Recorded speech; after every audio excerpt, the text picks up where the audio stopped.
When I look at Lucas's chart through the lens of Nakshatra, MBTI, and Enneagram, I do not see a simple personality type. I see a layered inner architecture. This is why Nakshatra becomes so important. MBTI tells you the operating style. Enneagram tells you the inner motivation. But Nakshatra shows the living texture behind both. It shows why one child with an INFJ pattern becomes a counselor, another becomes an artist, another becomes a scientist, and another becomes a quiet spiritual observer who sees things long before adults notice them. For Lucas, the dominant pattern is clear. He is not just sensitive. He is not just intelligent. He is not just creative. He is a sensitive pattern reader with a deeply imaginative, observant, emotionally refined, and meaning-seeking mind. His strongest MBTI signature is INFJ, with a strong INFP emotional layer and an INTP analytical layer. His strongest Enneagram signature is type 4w5, the introspective creator, the child who feels deeply, observes quietly, imagines vividly, and wants life to carry meaning. This is the kind of child who may not always tell you everything he is feeling, but he is absorbing far more than you think. He may look quiet, but inside there is analysis. He may look dreamy, but inside there is design. He may look gentle, but inside there is a strong private world trying to organize emotion, beauty, truth, meaning, and identity. And this is where most parents misunderstand such children. They either treat the child as too sensitive, or they overfocus on academics and miss the emotional intelligence. They may push the child to become more practical, louder, tougher, more competitive. But Lucas's power does not come from becoming louder. His power comes from becoming more internally organized, emotionally grounded, creatively expressive, and intellectually guided. This is an INFJ 4w5 child. That means he is wired to ask deeper questions. Why does this matter? What is the meaning behind this? Why do people behave this way? Why does this feel beautiful? Why does this feel wrong? Why does this person say one thing and feel another? He may not ask all of this openly, but internally, the questions are active. The reason I read him as INFJ first is because the whole chart keeps repeating the same message. Listening, observing, meaning, emotional insight, symbolic understanding, communication, and guidance. The Capricorn Ascendant gives seriousness. Shravana adds listening and learning. Mercury in the first house makes intellect part of identity. Moon in the ninth house makes the emotional body search for meaning. Venus and Mars in Pisces, Ravati, in the third house, make communication emotional, artistic, compassionate, and imaginative. This is not just personality. This is a learning blueprint. Lucas learns when there is meaning. He learns when he can connect the subject to a story, a symbol, a pattern, a visual, a feeling, or a real-life purpose. He may not respond well to mechanical instruction. If you say, just do it because I told you, part of his system shuts down. But if you explain why it matters, what it connects to, how it helps, what it builds, he begins to engage. That is the INFJ engine. He needs the map behind the task. Now, the Enneagram Type 4w5 layer tells us something even more intimate. Type 4 is not merely artistic. Type 4 wants identity. It wants authenticity. It wants to feel that what it creates is personally meaningful. Type 5 wants understanding, privacy, knowledge, and internal mastery. Put them together, and you get a child who may feel different from others, who may compare himself quietly, who may withdraw when misunderstood, and who may prefer to process feelings through imagination, drawing, music, writing, stories, designs, digital worlds, fantasy worlds, or symbolic thinking. This is why Lucas should not be forced into a purely linear education style. His chart says, give him structure, yes, but give him creative structure. Give him routine, but not emotional rigidity. Give him academic goals, but also give him expressive outlets. Give him discipline, but do not kill the imagination. His moon is in Virgo, in Chitra. This is a very important emotional placement. Moon shows the emotional body. Virgo makes the emotions analytical, detail-sensitive, service-oriented, and perfection-aware. Chitra makes the emotional body visual, artistic, design-driven, and image-sensitive. So Lucas may feel things through pictures. He may remember emotional events visually. He may be affected by colors, spaces, faces, tone, beauty, disorder, criticism, and atmosphere. This means he may not simply say, I am upset. He may become quiet. He may correct small details. He may become restless. He may withdraw into a screen, a book, a drawing, music, or imagination. He may become overly focused on making something perfect. He may be emotionally affected by criticism that adults think is minor. With Moon in the ninth house, he also needs emotional guidance through wisdom. He needs mentors, not just instructors. He needs adults who can explain the bigger truth. He needs emotional education, not just emotional management. For Lucas, the emotional need is not just comfort, it is meaningful comfort. He needs to feel that the adult understands his inner world. He needs to feel that his sensitivity is not a weakness. He needs to know that his imagination is not a distraction, but a faculty that must be trained. He needs to know that beauty, creativity, and depth are not optional extras in his life. They are part of how his mind organizes reality. Mercury in Capricorn in the first house changes the whole reading. This gives Lucas a serious thinking identity. He may be young, but he may think like someone older. He may observe adults carefully. He may notice inconsistency. He may question rules silently. He may have a strong capacity for structured learning, technical intelligence, language, systems, writing, pattern logic, and conceptual thinking. But because Mercury also connects the 6th and ninth house energies into the first house, his mind may swing between problem solving and meaning seeking. On one side, he wants to fix, improve, analyze, correct, and understand details. On the other side, he wants philosophy, ethics, teachers, wisdom, and truth. This is why his educational needs must include both precision and purpose. If you only give him facts, he may get bored. If you only give him imagination, he may become scattered. The best education for Lucas is where imagination is organized into skill. Give him projects, give him visual maps, give him story-based learning. Give him music, rhythm, diagrams, design boards, writing exercises, coding projects, mythology, psychology, science, nature, technology, art, and symbolic systems. Let him explain what he sees. Let him build. Let him record. Let him design. Let him speak when ready. His third house is deeply activated by Venus, Mars, and Ketu in Pisces. This is one of the strongest indicators in the chart. The third house is communication, courage, hands, skills, writing, media, practice, repetition, siblings, short efforts, and self-expression.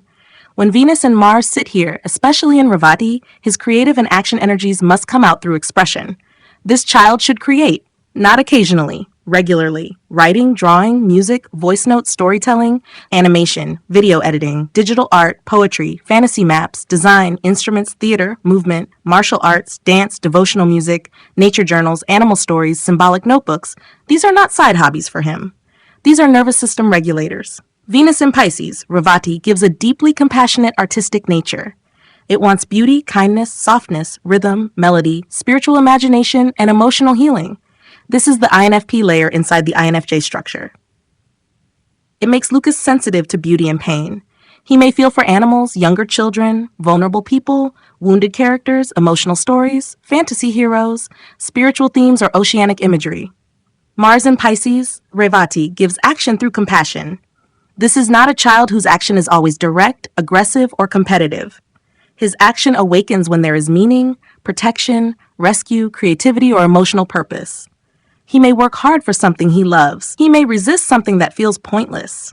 He may become brave when someone vulnerable needs support.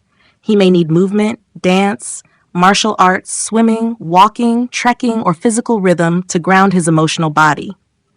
So his nurturing needs are very specific.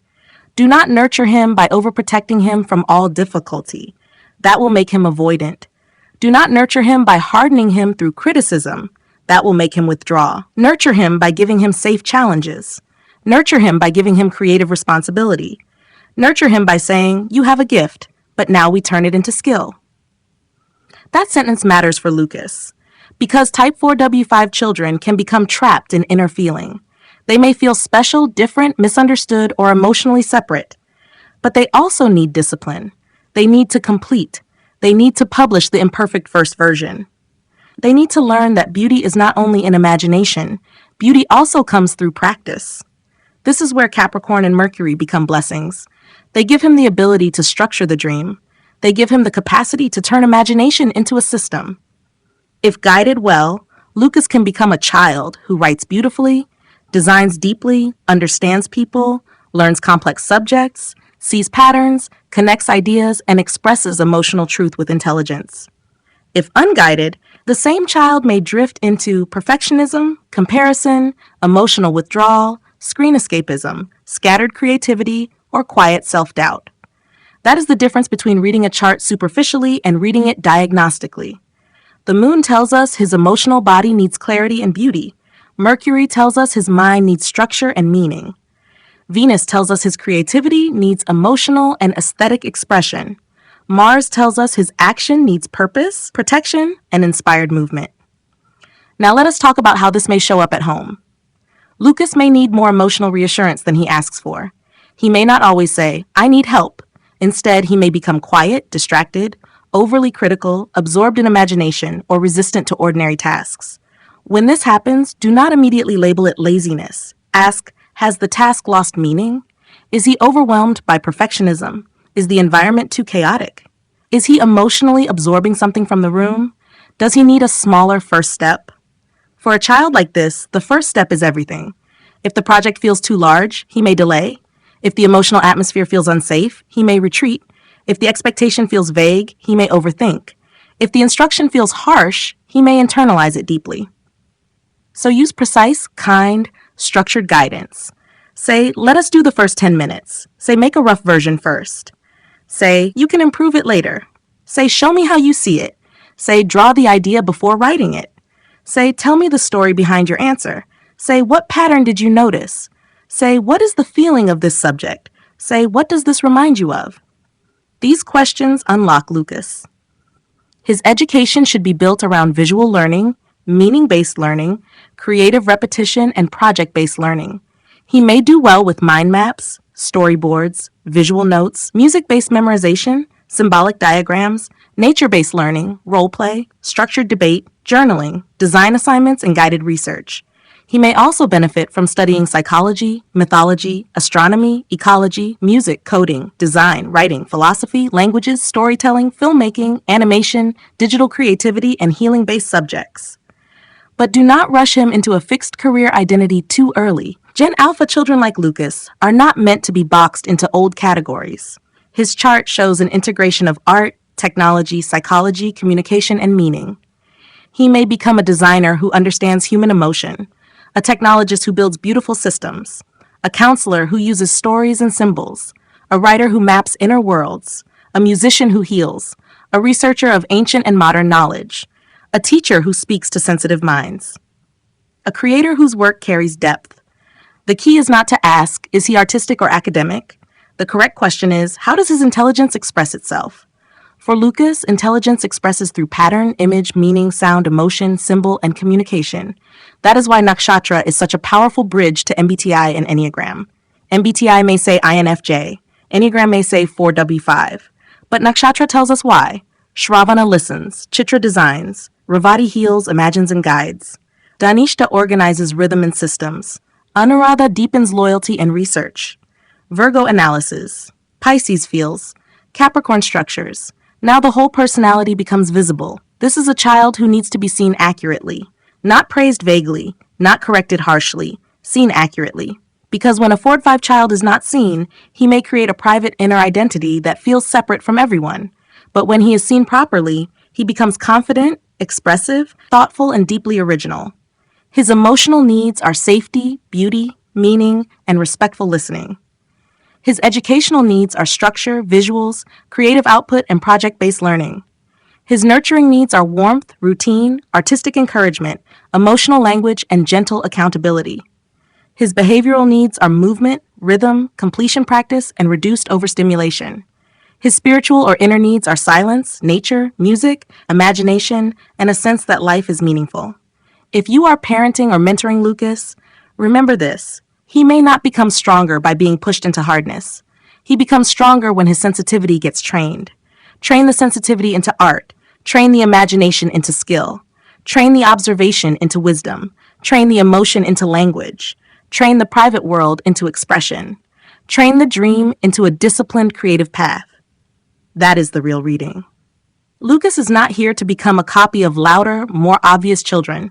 He is here to become a refined inner architect, someone who can understand patterns, feel deeply, create meaning, and eventually guide others through insight, beauty, and intelligence. If this reading speaks to what you observe in your child or teenager, This is exactly why a deeper Nakshatra Enneagram reading can be so valuable. It helps you stop guessing. It helps you stop parenting only from behavior. It shows you the inner operating system, how the child learns, feels, creates, reacts, withdraws, bonds, struggles, and grows. For a child like Lucas, the right guidance can change everything. Not by forcing him into a mold, but by giving him the right mirror. If you want a reading for your child or teenager, one that maps personality, emotional needs, learning style, creative gifts, confidence patterns, and developmental support, get in touch. Let us understand the child from the inside, not just from the report card, the behavior, or the surface personality. Because when you understand the nakshatra behind the MBTI and the Enneagram, you do not just type the child. You finally begin to see the child.